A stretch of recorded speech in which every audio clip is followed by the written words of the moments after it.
I love Dallas. I really, really do. They're the gift that keeps on giving. The gift that keeps on. It's like Christmas every single week for the show. We could literally be a Dallas Cowboys show if we wanted to be. I've debated it. Yeah. Yeah, I mean, we're in that part of the country to where we'd have a lot of listeners for that reason. Focus on just this area for a while. Yeah. And this is an example of what I'm talking about. On the heels of being about to be the talk of the NFL, no one's going to talk about any preseason games. All anybody's going to talk about is Hard Knocks. But before we get there, if we get there, let's talk about this. So one of their very own, one of their more outspoken Hall of Famers, really the only one who ever talks about the team, is Michael Irvin. So, as we have been in the midst of a pandemic and of this debate for a lot of people with vaccinations versus not getting vaccinated, as well as the threshold, the percentage of players that NFL teams are trying to get vaccinated so that a lot of their protocols can be relaxed, and just in general to hopefully reduce the possibility of some of your players or your best players getting COVID. Well, it came out that one of the teams that is below this threshold that the NFL has been trying to get teams to is the Dallas Cowboys, meaning that less than 85% of their players, but judging from this, substantially less than that, have been vaccinated. So of that, Michael Irvin says this, because he relates it to something. He says that as it pertains to this, to winning a championship, nothing else is more important. Not being one of those teams that is above the threshold, says there's other things to a great number of people on this team that are more important than winning championships, and that makes me worried. So essentially what he's saying is that because we haven't reached the threshold, that this team isn't serious about pulling out all the stops and really going for a championship this season. So, Jay, I pose it to you, is what Michael Irvin said, or this connection that he's making, is that fair or is that unfair? It's fair. It's fair because, in a way, I agree with Irvin. Now, this is a very polarizing topic, and this is not medical advice on my part, but at the same time, I do live in the household with a doctor. Right. I did get the jab. So I got it. I'm fully vaxxed. And that's all from my own personal study and research and understanding of how things work. And let me give you guys kind of a quick synopsis of my thoughts when it comes to this stuff. If you're a churchgoer or a non-churchgoer, you've heard things, God creates everything, right? The world starts with Adam and Eve and all this jazz, the 7 days. Like I said, I'm paraphrasing it very poorly on purpose. But everything's created by God in some capacity. Everything. And from that, everything that's created makes the decision of being good or evil. Everything makes those decisions. That's no different when it comes to the things that our body has to battle that we can't see. Viruses, bacteria, things of that nature. Just think about it. You have bacteria all up in this region that's good bacteria that's used to break down all the stuff you eat, your digestive system. It flows through your bloodstream. You have good bacteria in all through you that helps with you. You have good bacteria on the top of your body to protect you against bad bacteria. Because why? Everyone is inherently good until they're not. At a certain point, you make evil choices, you do evil things. That kind of goes the same thing with your viruses.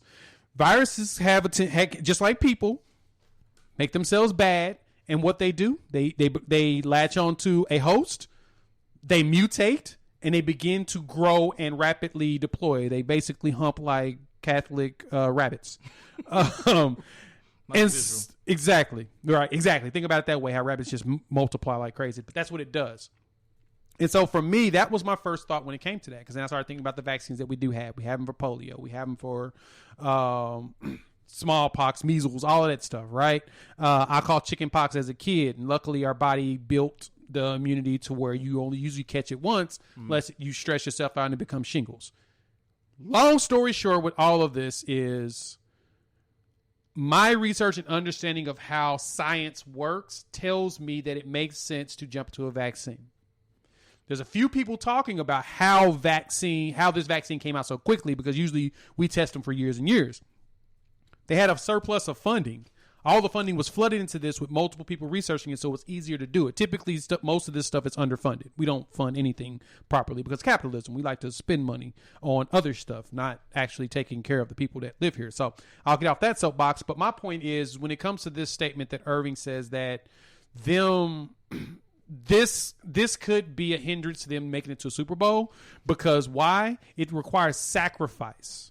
It requires research, understanding, and sacrifice to win championships. Sometimes you got to make the play that's better for your teammate and not for yourself. The play that doesn't get you the big contract, you got to do the play that might not get you the big contract, but hopefully it's noticed on camera to where they see, you know what, you are a big asset player. Like a Drew Holiday. Drew Holiday's getting these big contracts because they see what he does off the ball. They see what he does on defense on the ball. On the most unstatistical, the most unglamored position thing you do in sport, in basketball especially, is playing defense. That's what got him his money. He sacrifices his offensive game, the offensive output, to play defense.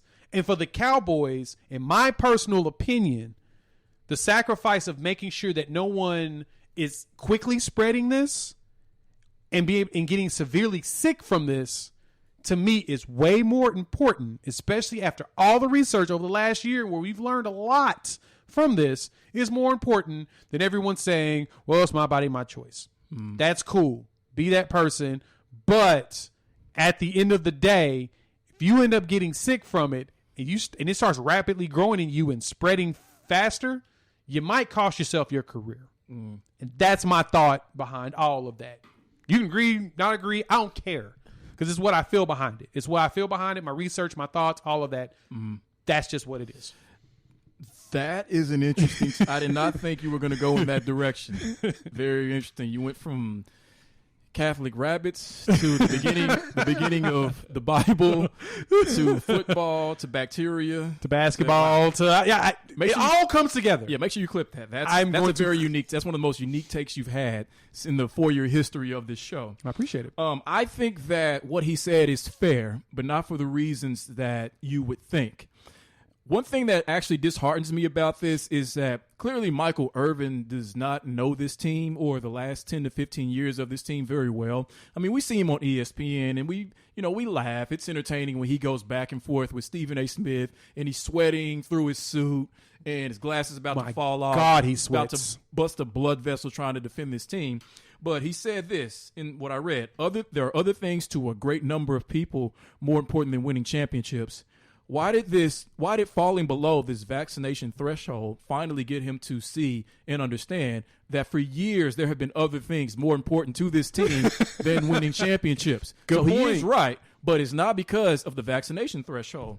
I mean, for example, you talked about, and a lot of this is due to Jerry. Whenever you watch the Dallas Cowboys play, every time I watch them play, I'll speak for myself, I don't ever see a championship team. I don't see a team on the verge of winning a championship. I don't see a team that I watch and look at throughout the season as completely locked in, as completely focused on winning a championship. It's like there are always things more important to a lot of the players on this team, on and off the field, that get in the way of them winning championships. And one of those things, obviously, and we've talked about this before, is Jerry Jones, because he'd rather have fun. He'd rather play Madden than actually do what this team needs in order to win. Case in point, and this is no fault to him, he's going to be a fantastic wide receiver, CeeDee Lamb.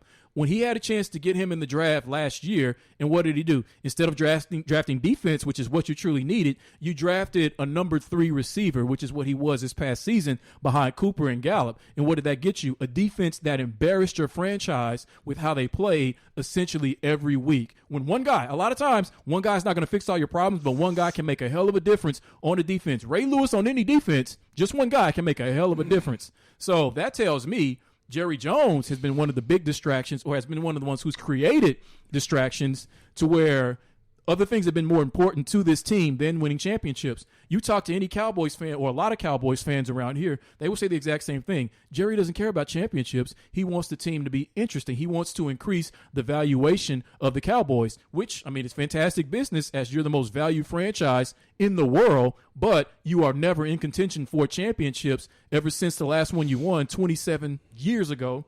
So he's right, but not for the reasons that he thinks he is. Overpaying Zeke Elliott when you shouldn't have, and when you didn't have to, early, when he still had years left on his contract. That's a distraction. Overpaying DeMarcus Lawrence, who was just a beast before he got paid, and now a lot of times he's MIA for games at a time. I don't know what's going on with him because I was a fan of his. So there are always distractions. Now you have Hard Knocks coming into your building for 4 weeks, and all the things that they're going to see, all the things that you're going to do in front of the camera, your focus is going to be not on this team meeting that I'm in, but on what I can say in front of the camera in order to increase my brand. No, I mean, you make a good point. I mean, I'm looking at this draft real quick because you made some valid points. You had Kenneth Murray, Jordan Brooks, and Patrick Queen all get drafted after CD Lamb. And AJ Terrell was the pick, AJ Terrell was a pick above CD. But yeah, didn't think of it that way. You did go on a different angle. That was actually one really good point. So yeah, I'm totally with Irving on this. Probably wasn't the best approach to it on national television like this.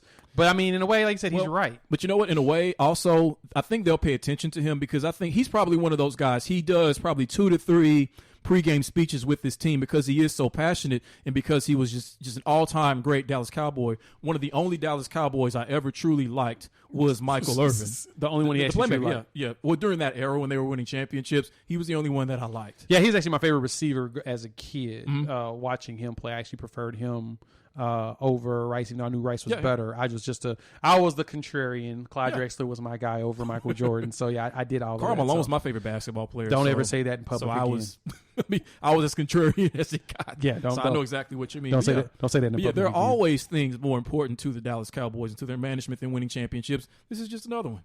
Yeah, another distraction.